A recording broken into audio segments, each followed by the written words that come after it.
Ang pinakang hindi no nakalimutan siguro ni Joy, kaya talagang nagsisikap siya na sabi niya, hindi raw makakatapos, hindi raw makakapag-aral si Joy kasi nga daw isang labandera lang ako. Uy, Joy Diwata, nakaranas ng pang-aapi. At Nanay Imelda, hinusgahan. Balikan natin ang sakripisyo ng pamilya ni Joy Diwata. Ayan ang pag-uusapan natin.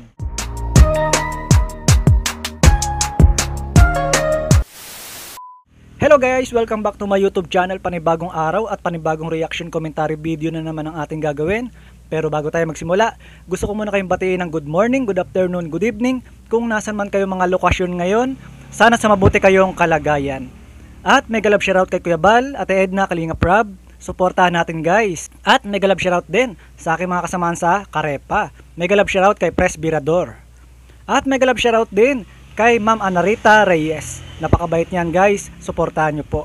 At syempre mega love shoutout din kay Ma'am Esther Morris. Suportahan nyo po, napakabait po nila. At mega love shoutout din kay Tita Maria Lewis Vlog. Ayan, suportahan nyo po. At mega love shoutout po sa ating mga Kalingap Angels. Ayan, shoutout po kay Joy Diwata. Ayan, suportahan natin guys ang ating bida. At mega love shoutout sa Joy Natics, I Love Joy International, sa lahat po namang sumusuporta kay Joy Diwata. At mega love shoutout din po sa ating mga ka-EDSI, kami Chris, ka-Jomcar. Ayan, suporta natin ang mga Kalingap Angels. So guys, pag-usapan natin, Joy Diwata nakaranas ng pang-aapi at Nanay Imelda hinusgahan. Kaya balikan natin ang sakripisyo ng pamilya ni Joy Diwata. Pero bago tayo magkomento, panoorin muna natin itong video galing kay Kalingap Rob. Ayan, suportahan po natin ang Kalingap Tahanan. Pinakang hindi no nakalimutan siguro ni Joy, kaya talagang nagsisikap siya na sabi niya, hindi raw makakatapos, hindi raw makakapag-aral si Joy kasi nga daw isang labandera lang ako. Sabi pa nila noon, baka daw elementary pa lang daw, di pa daw makagraduate ng elementary, may mga asawa na daw yun kasi sa hirap baga ng buhay namin. Lahat na yata ng mga sinasabi sa lahat na yata ng masasakit na salita dinanas namin noon. Sinabi ang mga anak ko ng patay gutom, kung ano-ano. Pero kaya namin, hindi ako naimik. Iniiyak ko lang yun. Inspiration ni Joy, no? Oo, yun talaga. Yun siguro yung pang-aapi sa amin noon. Kaya hindi talaga maganda yung mga tapos yung talagang nababaliktad, no? Tapos yung yung bagang di wala kami noon. Pag yung nakikipanood sila ng TV, pag yung nanonood na sila, papatayin na nung may-ari ng TV. O di alisa na, akyata na yan sa amin, iyak na yan. Doon pa kami noon.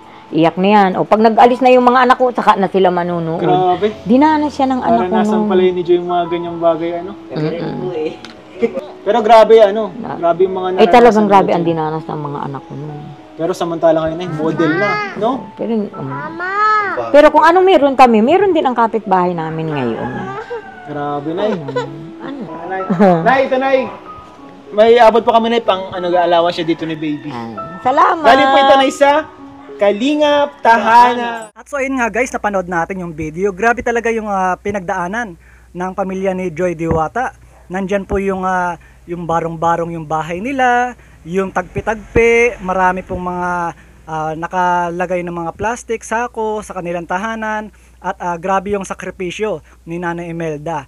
At pero kahanga-hanga si Nanay Imelda dahil yung pag-aaral ng kanyang mga anak ay pinursige niya.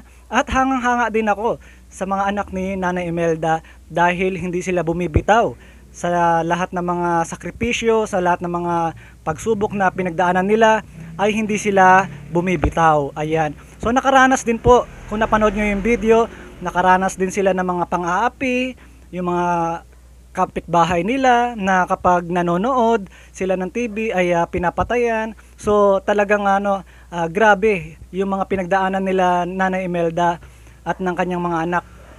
So nandyan din yung hinusgahan si Nanay Imelda dahil daw labandera lang at hindi daw kayang pagtapusin or pag-aralin ang kanyang mga anak. At sila Joy Diwata ay inapi ng mga kapitbahay nila dahil nga sa tuwing gusto nilang manood ng TV ay pinapatayan sila. Grabe, no? Nakakalungkot yung mga pinagdaanan nila at kahanga-hanga naman sila dahil nga hindi sila bumitaw, bagkus sama-sama silang lumalaban. So nandyan din po, naikwento rin ni Nanay Imelda na habang natutulog si Joy Diwata ay may katabing ahas na akala niya ay parang ano lang, unan, pero humihinga daw. Pero ayun nga po, nakakatakot yon. At buti na lang, si Joy Diwata ay hindi siya tinuklaw dahil nga po sawa daw po yung nasa tabi ng higaan niya. Grabe yung pagsubok na pinagdaanan nila Joy Diwata.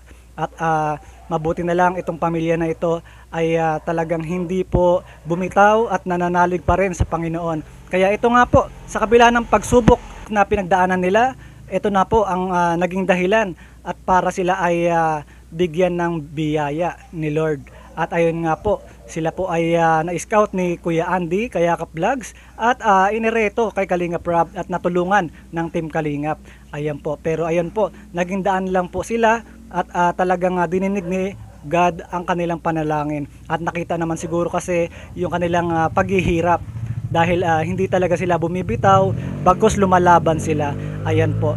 So ayun nga po, naikwento rin ni Nanay Imelda na talagang yung nagbago yung pamumuhay nila sa tulong ng Team Kalingap ay nandyan pa rin sila handang tumulong. Nandyan po yung kwento ni Nanay Imelda na yung binaha daw po yung mga kapitbahay niya, nakisilong ang mga kapitbahay nila sa bahay ni Nanay Imelda. O di ba? Napakabuti talaga ng pamilya nila. Kaya deserve talaga na maraming blessing dumating sa pamilya ni Joy Diwata. So ayun nga guys, at nakikita natin itong pamilya ni Joy Diwata ay talagang karapat-dapat na maraming blessing na dumating. Bagkus dapat po sila itularan na hindi nagbabago sa kabila ng marami ng biyaya at maraming tumutulong sa kanila. Ayan po, kahanga-hanga po sila dahil po yung pag-aaral ay talagang ayun po yung gusto nilang makamit at makapagtapos at hindi sila talaga bumibitaw. Kaya hangang-hanga po ako sa kanilang pamilya. So ayun nga po guys, sa dami ng mga blessing na dumarating sa kanila, never nagbago ang pamilya ni Joy Diwata. At ito nga po, sa dami ng mga blessing kay Joy Diwata, ito nga po nagkaroon na naman po siya ng blessing na papatayuan ng bahay sa Dait. At ito na nga po, sinisimulan na nga po. Ganyan po, magbigay si Lord ng maraming blessing kapag mabait ang isang pamilya. So ayan nga po, deserve naman po nila na magkaroon ng maraming blessing. At antabayanan natin yung bahay na pinapagawa sa Dait dahil po mabilis naman po ang mga manggagawa na kinuha ni Kuya Andy Kayakap Vlogs. Naikwento ko lang yung nangyari sa pamumuhay nila Joy Diwata na naapi sila, hinusgahan at saka lumaban sila at hindi bumitaw. Ayan po ang magandang ehemplo ng isang pamilya. At binabalik naman nila yung kabutihan sa kapwa. Ayan. Kaya salamat sa mga tumulong kay Joy Diwata. Salamat sa Team Kalingap. At salamat sa mga supporters ni Joy Diwata. Ayan. So ayun lang guys ang aking reaction video for today. Maraming salamat sa mga nanood. Don't forget to subscribe. Thank you for watching.